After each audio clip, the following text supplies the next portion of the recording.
Okay, hopefully we can get through this fairly quickly so I don't consume all of your time. No worries, it's okay.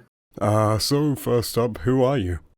Festive, do you want my real name? No, well, I mean, just introduce yourself. Yeah, I'm Festive. I was Q&A and testing for SP Unity in 0.6. I was hired after 0.7 dropped, so I was testing for 0.7 as well. I mostly did patron props afterwards when I was hired as a developer, so most of my content that I've created in the games in the offices, some of it was going to be in 0.8, but unfortunately, 0.8 never came to be. Yeah. But yeah, that's pretty much my history with them. I was probably with them for 8 months before they were canceled, before Unity was canceled. So Okay. That's the brief. I guess currently I'm working with Aethon, but I assume that's pretty given because everyone that worked on Unity is pretty much there. Yeah. About SCP Unity, how did you originally get into the studio? I was a patron for about 2 years since 0.57 came out in 2018, I believe. And I was really involved in the community for a long time. And for 0.6, they required new testers. So I applied for a tester there. And for 0.6, I just did normal testing as a tester along with like 4 or 5 other people. After 0.6, they said, hey, you did a great job, managing and submitting bugs and, finding bugs and put a lot of game time in. So they're like, hey, do you want to be just in charge of testing in general to, get everything organized? I said, sure, yeah, of course. So I did that for about maybe 8-9 months before I became a developer for 8 or 9 months. So I was technically part of the team for about a year and a half. Oh, okay. What made you decide to do that initially? Or to say yes, to go into the studio? To do testing, I just really liked the game, so I was really excited to, play it. I was definitely super enthralled to play the game, even though it was early access. But I liked finding all the mechanics and stuff like that, the hidden mechanics and stuff. And yeah, I did a live stream, I think, once, and some of the developers were in the live stream. And after that, that might have helped them realize that, hey, that might have helped boost my application when I did apply for a tester. That was probably the big thing. But yeah, I just was really enthralled with the game. I loved SCP Unity, I still do, but that's why I wanted to join the studio. Has it had any impact on you, either when you were there or after, or was it sort of its own contained thing? Just in your life generally? Yeah. I was not super into SCP before I joined Unity, but now it's like one of my favorite things. So, and also, I wasn't into any game development beforehand. I started working with 3D stuff because of Unity, because I wanted to become a game developer because of that game. So yeah, it was kind of a dream for a little while to be part of the staff, but and it's definitely affected my life afterwards because some of my best friends now are the people that work with Aethon. So. Well, that's cool. On a more game related note, I guess. Okay. Do you have any personal favorite SCPs or anything that was worked on at the time? On the game or just in general? In the game, specific to Unity. In the game, my favorite SCP is probably 1762 The Dragons. They were really good. 914 is also one of my close seconds. Those are probably my 2 favorite in the game. Sorry, yep. I'm trying to collect thoughts in my head. So, when you joined, what sort of sparked your interest in that area? Because you said you went on to do patron offices and props, and you were sort of the head of the QA team. So what sparked your interest in that? Was there anything beforehand, or the spur of the moment? Well, I really wanted to get into game design after I became a QA. Even before I became a QA or tester, I really wanted to get into game design. And I actually first started with coding some mods for like Civilization, the strategy game. Yeah. And I just wasn't into super coding. I wasn't very good at it. It didn't, it lost my attention very quickly. So then I went into animating for a little bit. I realized, hey, this would probably be better if I learned how to do 3D stuff first in general. And that I really enjoyed. And I still haven't done as much animation as I'd like to, but doing 3D models, that's where it started from. And that's I built up my skills while doing that on the side. And eventually they actually were looking for 2 people beforehand. They first were looking for an environmental designer. I'm not sure if you talked to Camp. Yep, he was the only person that I didn't get to talk to personally. Oh, okay. Yeah, he was hired for that position, and he did the environments he did some environments for 0.8. Sadly, Again, never released, but he did some really nice warehouse environment design. It was great. I listened to the interview with him. It sounded really interesting. But then after that, they looked for a prop artist for Patreon offices, and as well as other general things for later. And I applied for that one afterwards, and that's the one I got. Well, this is more, I guess, closer to the studio. So since moving to Project Aethon, do you have more freedom at all to work on stuff? Yes, 100%. Sadly, the state of Aerie towards the end Yeah. is you had to become kind of a yes man to Zoner, or else you would kind of not get anything approved. You'd have to work something super secretly. Like Corvus was he's working on something for our project right now, and he was working on Unity at first, super secretly, just so that he can show it off and say, hey, look how amazing this is. So it had a chance to get in. Yeah, Corvus. That was the state of the studio at the end.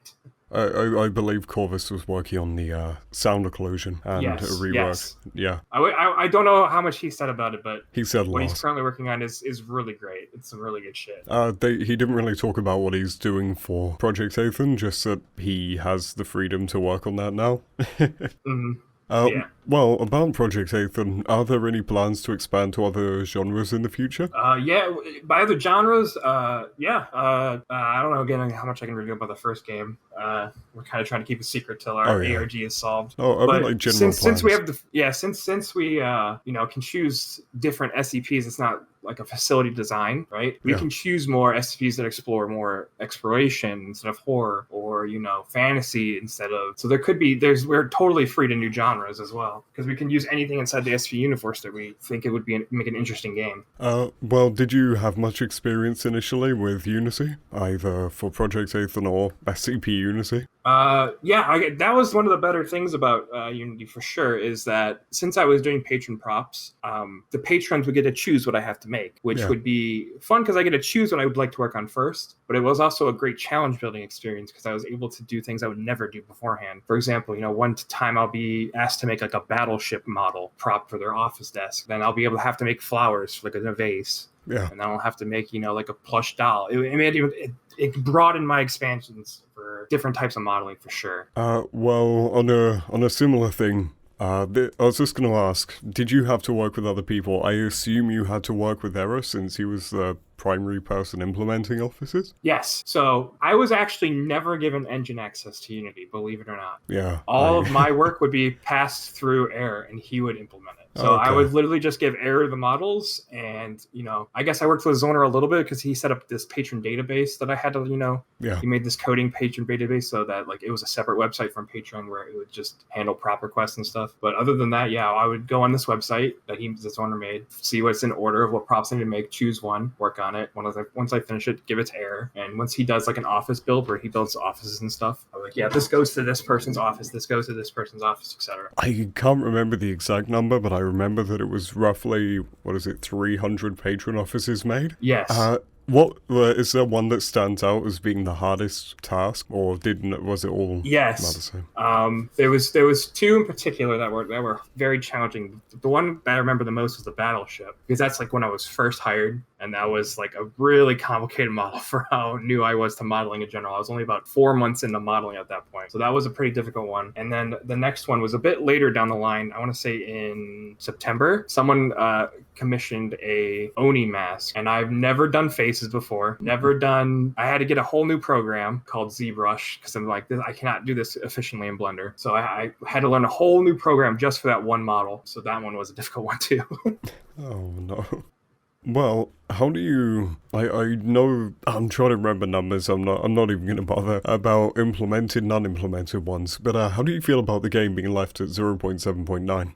I wish that we could have done the last update, or maybe one more afterwards, just to have a finish point. It's really sad that the game doesn't have a finish point. Yeah. That's probably the thing I'm most disappointed about. Everyone else I've spoken to so far has said the exact same thing, and they've basically all said they want either the implementation of quests or the warehouse, or if not the warehouse, then 049. that was 0.8 pretty much. Yeah. I don't know how openly you spoke about 0.8, but that was 0.8. Different people had varying levels of intensity. Some could brush over it, some dedicated about half an hour to talking about it. It was, it's 0.8 scope was increasingly spanned upon. I can talk about that for a while too. Because at first it was going to feature the warehouse, this observatory area, and that would be it. But in the, of course, expand upon that. Inside the warehouse, you would have to fight 939s with a shotgun. So we had to make a new gun system, have, working AI that can be affected by the gun. Wasn't that only really implemented because he was a fan of Doom? Yes. Yeah. So there was mixed opinions on it, of course.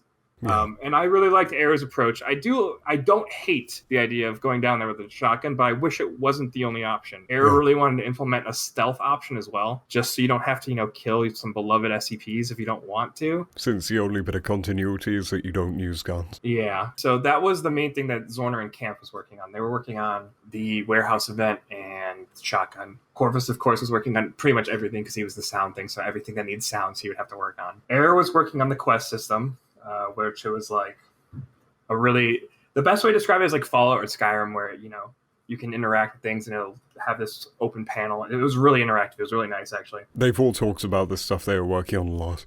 Yeah, I guess I might as well talk what I was working on. I was working on a new event. So to get into the warehouse, there would have been a dead body in the crystal butterfly cave. I think it's 553. And you wouldn't be able to loot the body because the butterflies would guard it. Even if you walked up to it and says, "Oh, I'm being attacked. I can't loot this yet." Yeah, they had the sonic device. Yes. So Yeah. that's one of the models that I was going to be making. That's already finished completely. Yeah, I saw that. And also a power cell and a recharge station. That would have been in the machine hallway. That's where the crystal duck is. I brought this up with someone, I can't remember who, but I asked about it and I said it looks weirdly like one of those home speaker arrays you get, and literally everything I could find on it just said an unidentified device. There was a name for it. Corvus was the one who found it. It was called something, and it is pretty much that. It's like this hexagonal. It's a really cool device. There's concept art. Did you ever get sent the concept art? Yeah, for it? I did. I've seen the models and the basically anything people had. I just found it funny how I feel like along with so many people, must have looked at that and immediately thought speakers, some kind of, I don't know what, but it's speakers, and everything else online just says an unidentified device. Yeah, it is a speaker, yeah. So you'd have to go to the machine hallway, get these power cells there, recharge it there, and bring it to the sonic emitter. And there'd be like a little puzzle on the emitter that you have to change the frequency and like the waveform. Yeah. And it would be different based on every game, so you'd have to like do the research. I think there'd be a note inside the crystal cave for it. Anyway, once you turn on the sonic emitter, the butterflies would go dormant and like lay on the cave walls, and then you can loot the body, get the key card to go down to the warehouse. That's pretty much was my side of 0.8 of content-wise.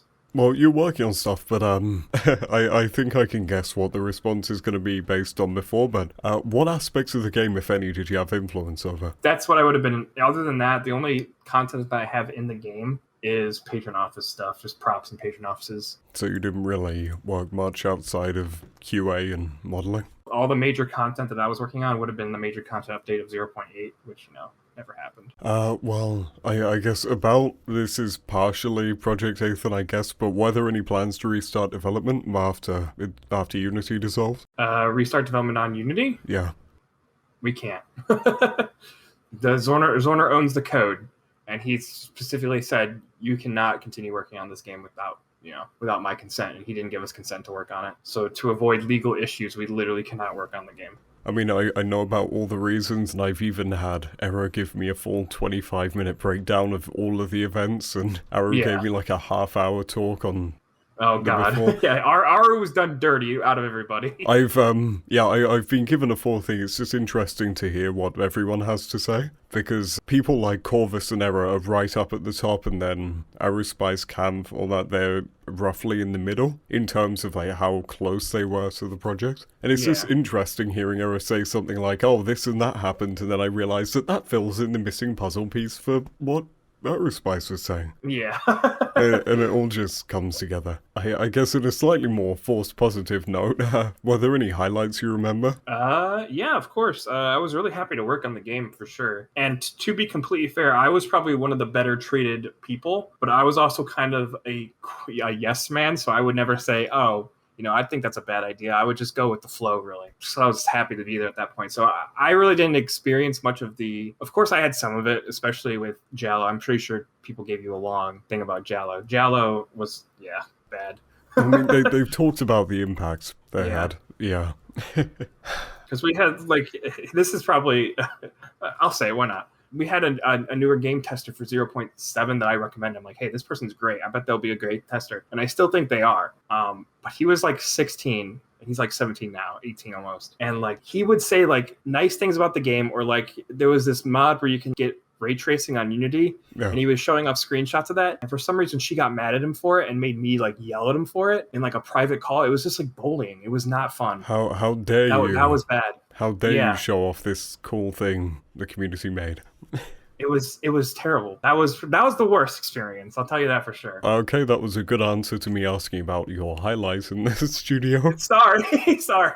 The highlights are definitely when I finished a prop for a Patreon. What's your highlight? Ah, yes. Bullied children. No, that's not the highlight. When I would make a prop for a Patreon, right? And I would finish one and I would show it off in like the patron chat, right? Like, here you go. Here's your prop. It'll be put in your office, and maybe I'll even have a screenshot of it already placed down if Aerie was on it quick enough. And the reactions were always really nice. I don't think I had a single negative reaction of people like, oh, I don't like that. All of them were super positive, like, yes, oh my God, that's amazing. You know, that was probably the highlights of me working. The good thing about working with Patreon supporters is that they are all invested in the game, so they're probably a lot more understanding. Yeah. And even when the game was canceled, I openly said because there was only like 4 or 5 channels left, like the last day or two of Unity's server being up, like because he deleted all the fucking channels for some reason. Literally everything, yeah. Yeah, I was in the patron chat saying, hey, any patrons that, got prop for me, contact me. I'll give you all the files related to it. You can do whatever you want. You can even resell it if you want, just to give back as much as I could, because I felt horrible that people... I put a lot of... I would donate at least $1,000 to their Patreon before I became part of the dev team over many months, because I was the highest tier. I was $50 tier for like 12 months. I feel like now would be a good point to ask about a lowlight. The bullying there was a lot of bullying, not even towards that what I said, but just towards some of the devs. There was bullying, that was not okay. Like, there's none of that now in Aethon. Everyone, we talk to each other almost every day. That never happened in Unity. We'd have a meeting maybe once or twice a month, and maybe me and Aerie or me or Corvus or something would talk to each other and have like a game night or something, but that's it. Maybe once or twice a month. We do it every other day. Like, we have like D&D sessions every week now that we do together. We have just general game nights. It's art sharing, work together. It's great. I guess there's one last thing. Okay. 0.8 was supposed to be the lighting overhaul, and you partially touched on this before. But what would you have wanted 0.8 to be, if not the lighting overhaul? The lighting overhaul was a very minor thing, literally to boost Jallow's ego. So that was like the smallest thing about that update, in my opinion. I mean, what would you have wanted 0.8 to be? I was more interested in the observatory part, well, you never got to, which would have been the 049 introduction. And it would have been a room where there's like a big window and you outsee because your site 48, which was the site it was based on, is in Alaska. It would have been like a really nice view of these mountain area with these pine trees and stuff. It would have been a really cool area. That never got worked on, but that's what I was excited to see being worked on. But yeah, that's what I would have liked to see, because that's where 0.8 would have ended for them. Oh, cool. Congratulations, you have finished with 50 seconds to spare on my cooking timer. All right. Well, is there anything else you need to ask? If there's anything you want to talk about, I don't mind. But that's all the stuff I was going to ask. I assume they filled in the blanks, unless you need me to fill any more blanks there. But again, my role was not as major as some of the other devs. I think I have a fairly full story now of the entire timeline of and most of the events that went on. You have a good rest of your morning, night? It is currently almost 10:30 in the morning. Okay. Yeah, have the rest of your morning. I gotta go pick up my girlfriend in like 5 minutes.